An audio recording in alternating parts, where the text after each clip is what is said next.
Hi guys, it's me, Armchair Pundit. Welcome back. And I know it's been a while since I made a video. I think my last one was probably the end of the Six Nations, so it's a fair way to go. The reason being is that I want to make videos about things that I want to talk about. I don't just want to make videos for the sake of making videos and just keep churning them out. I want to make sort of the best ones that I possibly can about topics that I'm interested in. So, in the Lions.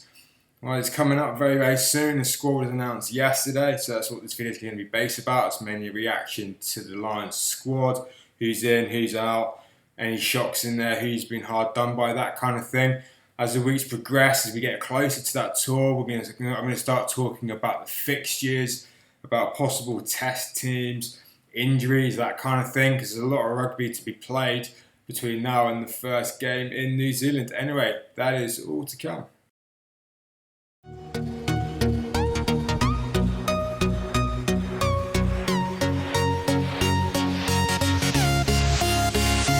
Let's get into it. The reason why I didn't make this video sort of today that the squad was announced is because I wanted a little bit of time to think about it and a bit of time to sort of clarify my thoughts and not just be reactionary and he should have been in, he should have been out, but think about it, get opinions from different sides. So I've listened to a lot of European commentators. I've just finished listening to a New Zealand show talking about the squad and the strengths and weaknesses against a possible All Blacks team.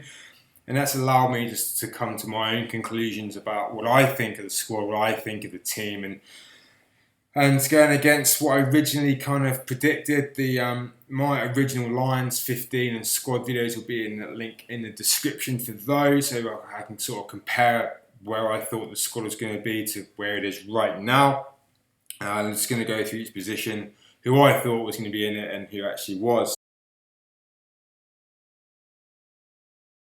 My original front row is going to be Makavinapola, and then Joe Marler is going to be his backup, and also Cian Healy. So obviously Cian Healy's not touring, Joe Marler is, Makavinapola is, and you've got Jack McGrath, he's in there as well, so that's a good addition from Ireland. Now, hooker, I thought it was going to be Rory Best, Dylan Hartley, Jamie George.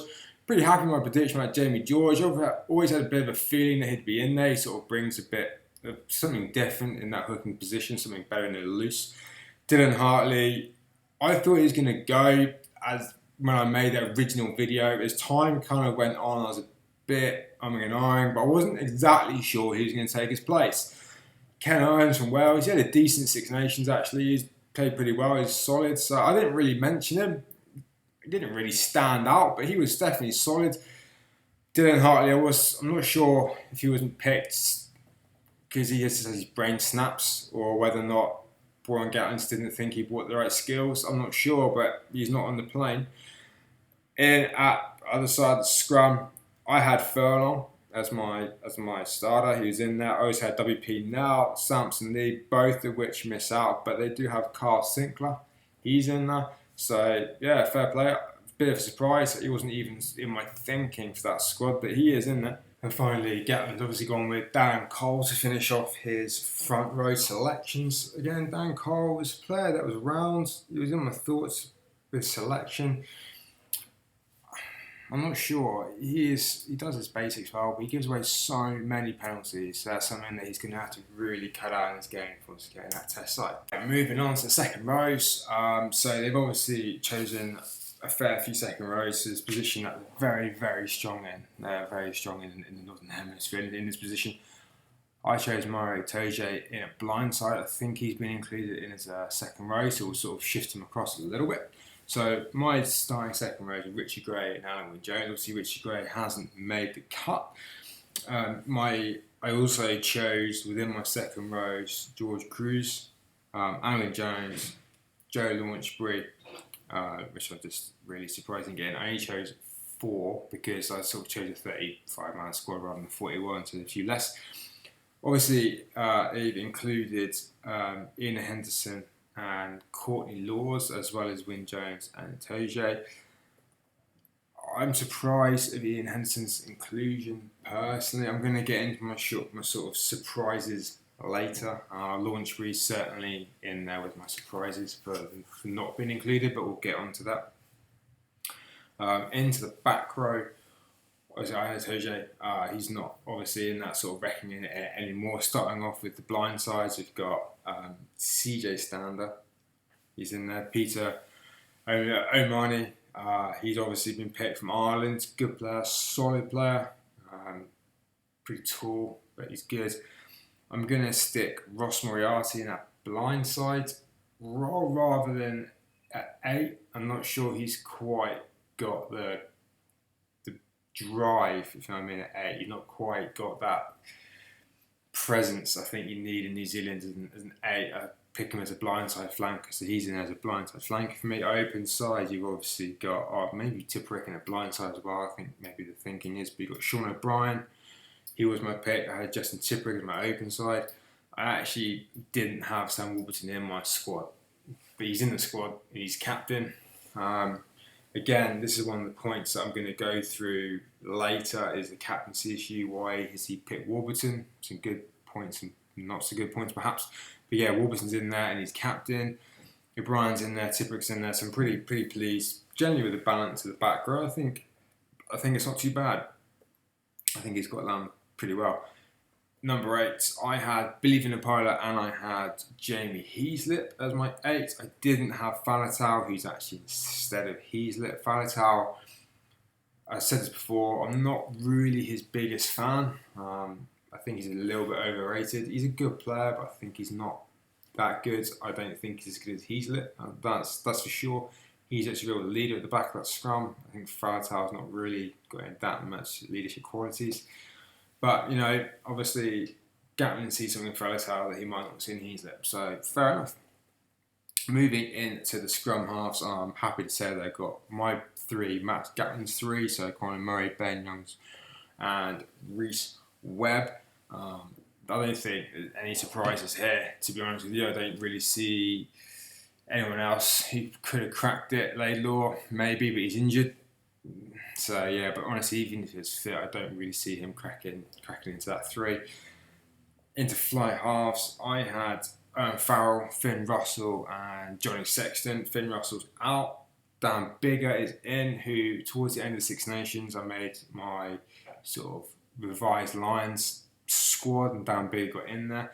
Finn Russell, I think, got found out a little bit towards the end of the Six Nations, probably because he didn't have Laidlaw inside him. His game management suffered a little bit at the key moments. I think that probably cost him. Dan Bigger sort of grew into his Welsh role, and as he got better, Wales got better. But Wales overall, I suppose, didn't do that well. But as they improved, as they got used to the game plan, they're trying to implement. Dan Bigger led that. Into the wings, I had Anthony Watson and George North, as well as Liam Williams, and I also had Tim Visser in there. I've always liked Tim Visser as a player. I've always rated him. He's always been a good finisher. Obviously, Anthony Watson, George North got in there. Liam Williams got in there. Tim Visser didn't. Elliot Daly is in there as a winger. He's a good player. Actually, he's a sort of winger that I think will do well down in New Zealand. Tommy Seymour got in there. He's also a very, very good player. Very strong, physical winger in the sort of George North build. And you've got Jack Knoll, who, good finisher. Not the quickest winger, but he's a workhorse. Again, I didn't have Jack Knoll in my reckoning for my Lions squad. But I can see why he's included. He's just that workhorse type of player who'll get you out of those tricky situations. Defensively, he's going to need to step up a little bit, I think. I'm a bit worried that he might get exposed on his defensive side, but he gives it 110% every time he steps on the pitch, so you can't fault that. In my centres, I had Robbie Henshaw and Jamie Roberts as my 2 insides. I had Jonathan Joseph and Jonathan Davies as my 2 outside centres. Glad to say Robbie Henshaw's in there, along with Jonathan Joseph and Jonathan Davies. Jamie Roberts didn't make it, and I'm not really surprised. He didn't crack that Wales team.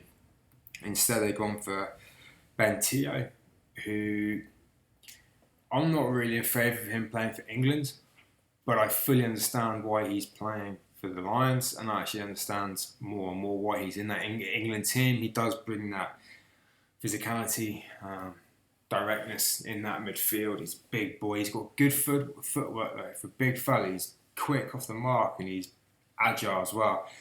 Probably a few more strings to his bow than Jamie Roberts has got. Jamie Roberts obviously in and out of the Wales team. Jared Payne's in there as a fullback, but can also play centre as well. Gary Ringrose, I think, would be disappointed to miss out on this, but I think it's a very strong midfield options that have been chosen. I wouldn't be surprised to see Ben Teo start that first test ahead of Robbie Henshaw, because we all know that Ben Teo has come from a rugby league background. He's played in the Southern Hemisphere from Australia, so he knows what it's about. He knows the pressure it's going to bring. Self-confident guy, so I wouldn't be surprised to see him start at 12 in the first test. We're going through wingers, and finally fullbacks. Stuart Hogg, Lee Halfpenny. They were my guesses, I suppose, predictions. I thought we were going to get in there. They got in there. We've also got Jared Payne, who plays fullback too. So I think they're two natural fits. People were sort of singing out about Mike Brown, but missing out, but he's not been at the races. Six Nations, he wasn't in my top 4 fullbacks. So yeah, I'm really not surprised that Mike Brown's not there. So let's take a bit of a change of direction here, and let's get into maybe some of the sort of surprise inclusions or exclusions perhaps, and have a look at maybe why they've been excluded or included. As I said before, Ian Henderson, Irish second row, has been included. Joe Launchbury has been excluded. I'd probably put maybe Courtney Lawes into that bracket as well as the inclusion, maybe a bit of a surprise. He's been playing well internationally recently. I feel for Joe Launchbury because he's got that consistency. He doesn't give an inch. He's probably the form second row in the Six Nations. Ian Henderson had the good Six Nations. Courtney Lawes had the good Six Nations. I don't know why he's been excluded. I have a little bit of a theory, which I'll get onto later at another point, but I really feel for him. I really feel for this guy because he's probably been last 18 months the form second row of the Northern Hemisphere. The next one, I'm going to put in Moriarty instead of Faletau being picked instead of Jamie Heaslett. Now, I know they're probably not really in direct competition. Faletau is probably a direct replacement for Heaslett, but I'm actually going to put Moriarty instead. Moriarty has played a handful of games for Wales. Jamie Heaslett is one of the biggest leaders in that successful Irish team that have been successful and they've beaten the All Blacks, and whereas Wales have not had great success against the All Blacks. But then again, Moriarty hasn't really tasted that sort of defeat. His attitude might be different to the rest of the Wales team perhaps, and that's why he might be in there. Moving on to Jared Payne. A, he's a Kiwi. B, he's beaten the All Blacks. So you can understand why these guys might be in there. Warren Gatland on the team announcement paid a lot of attention to how the team is off the pitch, and I think it's very important in New Zealand to off the pitch, or any touring team. I've been on touring teams myself, to off the pitch to get it right. If you don't get it right, you don't gel off the pitch, it's then very difficult on the pitch. And this Lions team is a bunch of guys thrown together. They've got limited time to gel, to get to know each other off the pitch, to gel on the pitch. If they're not quite clicking off the pitch, it's not really going to work on the pitch either. So I think Jared Payne, one of those guys, is more of a kind of guy to glue that team together and to show them what they can expect in New Zealand. I'm not sure he's going to make the test team. I don't think he'll make the test team unless there's some injuries in there. Lastly, as we sort of touched on this before, is Jack Noel's inclusion. Top of my head, I'm trying to think of someone who might have excluded from that team. You're probably looking at the likes of Simon Zebo from Ireland. Maybe someone like Chris Ashton, who I mentioned as a possible bolter. He's a natural-born try scorer. But again, I think it comes down to attitude, and I think it comes down to sort of off-the-field attitude, what they're going to bring to touring party. And what I know from Jack Noel, he's a pretty social guy, he gets on with everyone, so I can understand. On the pitch, again, he just gives 100%. Everything he does is just full-blown. But again, I hope he's not taken advantage of in terms of his defence. Let's move on to why I feel some of the players who've been picked have been picked. And I'm looking at likes of Carl Sinclair, I'm looking at Courtney Laws, Moriarty, Elliot Daly, Ben Teo, the probably big ones I'm looking at for this. I think that Warren Gatland has chosen these kind of players because they're the sort of players who can produce an impact. You can come onto the pitch and they can do something. They may not consistently be the best or the most experienced player in that position at that level, but they're the sort of player who can come on and do something that breaks the game up. Rather than bringing on a replacement, he just does the same thing as the guy they brought on or the guy they've taken off. So and that's why I think maybe Launchbury's missed out and perhaps Courtney Laws has gone in. You think that Ian Henderson and Launchbury are probably pretty similar. Courtney Laws is one of those players in the come out of line and just smash someone. Bowden Barrett better watch his ribs when Courtney Laws on the pitch. Whereas Bowden Barrett wouldn't have that fear, wouldn't have to have the eyes in the back of his head with Joe Launchbury on the pitch. If you think about Joe Launchbury and say Wyn Jones or Joe Launchbury and Ian Henderson, Bowden Barrett wouldn't have as much fear at being smacked. Whereas if he knows that Courtney Law's on the pitch, you know he's going to have a 6'6" massive guy coming after him. So I can understand that. Ross Moriarty, same kind of deal. I mean, you saw him defend against England. He smashed everybody. He hammered them, and he just demolished them. And he makes that real impact, and he makes the impact ball carrying as well. And you can understand it. Jamie Heaslip, again, doesn't necessarily do anything that is out of the ordinary. He is such a good player and he does the basics extremely well, but he doesn't do anything that breaks the game open. Whereas Ross Moriarty, he does one or two big hits in defence. It can change the tide of a game, it really can. So you can kind of understand why Ross Moriarty has been brought in. I get it. I get it. Same thing goes with Ben Teo as well. Ben Teo can produce that moment on his own, off his own back, where something that Jamie Roberts doesn't really do. Jamie Roberts is very one-dimensional. Ben Teo is not, basically, and he can just produce those moments, and hopefully he'll bring that. I really hope he'll bring that. Carl Sinclair, I was really surprised to see him, but he's very good in the loose. He's got good hands. He's pretty quick for a big guy as well, and he's solid enough at the scrum. Whether he'll be good enough at the scrum in New Zealand, sort of pressure, time will tell. But I think, training alongside Furlong, training alongside McGrath, he's been amongst the England boys a little while now, so hopefully he'll stand up. Hopefully he'll be very, very good. Okay, 2 more points to get through, then we're done. And it's a bit of a long first up video, but it's quite a big there's lots of topics to get through on this.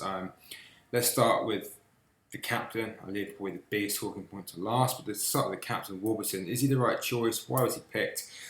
He wasn't my captain, he wasn't even in my squads. I had Rory Best, then probably Wyn Jones as a vice captain. Warburton stepped down to his captain for Wales. I get why Gatland has picked him. He's tried and trusted. He's done it. He's been there and done it. He's obviously captain the Lions Tour of Australia. And he's going to be a good link between the coach and the players because they know each other very, very well. Gatland can trust him. He can trust Warburton. He knows what he's going to bring to the table. I get it. Warburton, Gatland, I'm not sure how much experience he's got working with Rory Best. There were times in Six Nations where it looked like Wyn Jones was being overruled by some of his players. Does he have that internal authority that we all as spectators think he might have? But actually, if you look at him in amongst his teammates, does he have that authority? I don't know. Warburton certainly does. He's been good in his time as well as captain. He's solid. He led them to a semi-final of the World Cup. It wasn't his, unfortunately, sending off. They might well have beaten France, got into that final.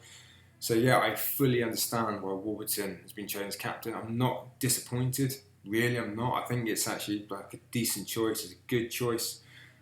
Maybe feel for Rory Best a little bit, particularly as he's captain of a team that actually has beaten New Zealand. But I think the fact that he's in this squad is a good thing. Last point, for me, it's probably the biggest talking point of the squad selections is the split of players. I think Scotland only had 2 players. England had 16, Wales had 12, and Ireland had 11. I believe that's what the split was. Now, obviously, Scotland played well in the Six Nations. They were gritty, determined.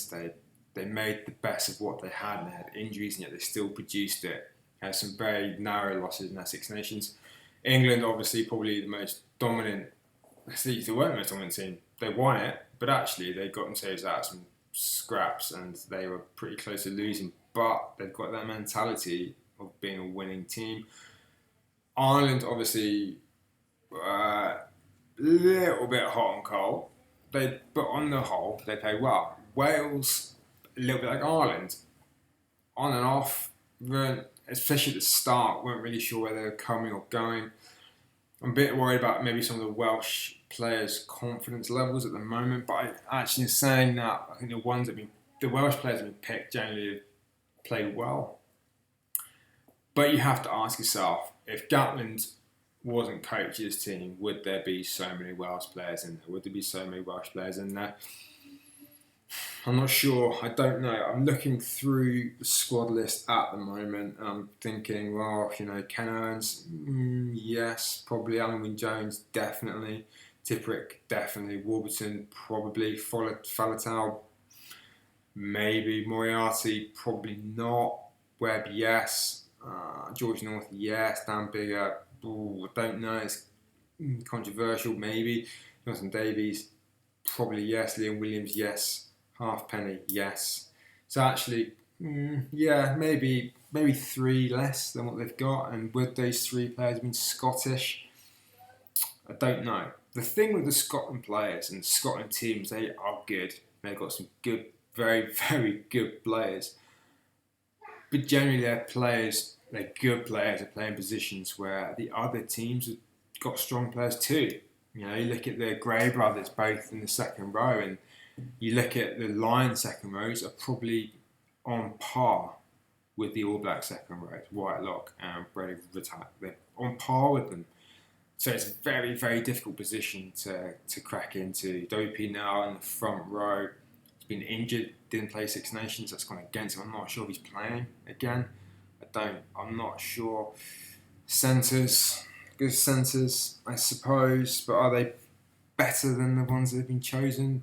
I don't know. I just don't know. I'm not sure. Stuart Hogg will start.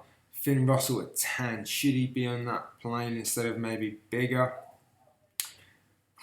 I don't know. I'm not sure. Biggar for me has grown as a player. Finn Russell got found out a little bit. Yes, the thing that would have made me choose Finn Russell over, say, Dan Biggar is that you can bring Finn Russell onto the pitch and you're probably going to score points at the end of the day. He's going to crack a game open. He's that sort of player which is a little bit like the sort of Moriarty, a little bit like the Courtney Laws, will spark something. Dan Biggar's not that player. Johnny Sexton's not that player. Fowler's certainly not that player. So does that leave a little bit of a lack of creation at 10? Yes, I think it probably does. So Finn Russell might feel a little bit upset that he's not on that plane instead of maybe Dan Biggar. But I think the form that Finn Russell showed at the end, his slight decline in form, and then Dan Biggar's increase in form probably went against him. Also, being a Welsh connection there probably didn't help Finn Russell in that favour. But I think only having 2 players, a bit harsh on Scotland. It certainly hasn't represented the way Scotland play by any means, because if you look at that, you probably say, well, Scotland deserve more players. They do, but unfortunately, where their strength lies is also where the other team's strength lies, and that's what I personally believe. Anyway, guys, what are your thoughts on the squad? Are you happy with it? Do you think there should be other players in? Do you think there are players in the squad who shouldn't be in there? Let me know your thoughts. Give a like if you liked it, and I'll catch you next time for the next Lions video. Cheers.